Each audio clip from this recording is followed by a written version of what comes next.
এই ধুলো ধুলো শহর তোমার আমার।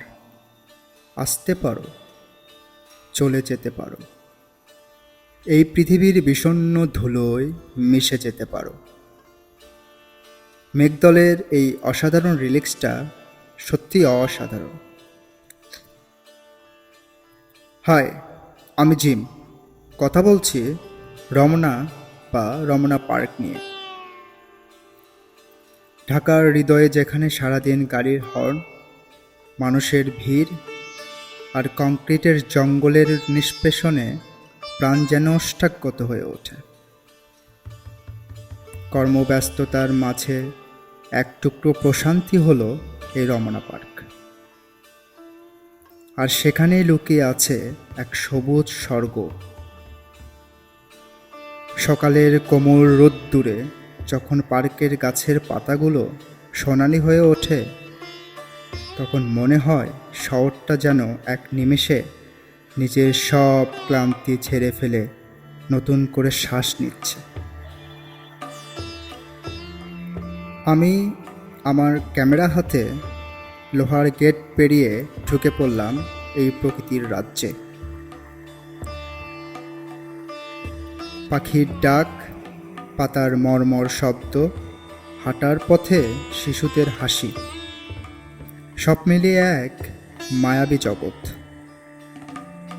কিশোর কিশোরী, বৃদ্ধা বৃদ্ধ, সকলেরই দেখা মেলে এই পার্কে।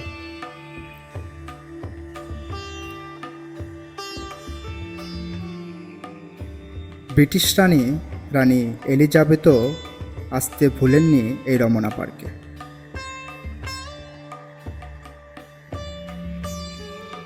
ইতিহাসের পাতায় লেখা আছে, পার্কটি তৈরি করেছিলেন তৎকালীন ঢাকার নবাবেরা। এই পার্কটির আয়তন 280 বর্গমিটার। দেখা মিলবে অসংখ্য প্রজাতির গাছ। রমনা পার্কের মোট 71 প্রজাতির ফুলের গাছ রয়েছে। রয়েছে 36 প্রজাতির ফলের গাছ,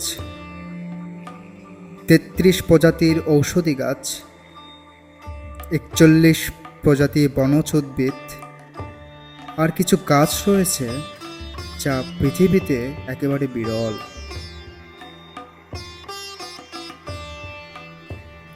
সুদৈর্ঘ্য বিশাল একটি লেক রয়েছে, যা আপনার আমার মনে প্রশান্তি এনে দিবেই। রমনা পার্কের এই সবুজ আস্তানা যেন বলছে, জীবন শুধু দৌড়ানোর নয়। থামো, দেখো, অনুভব করো।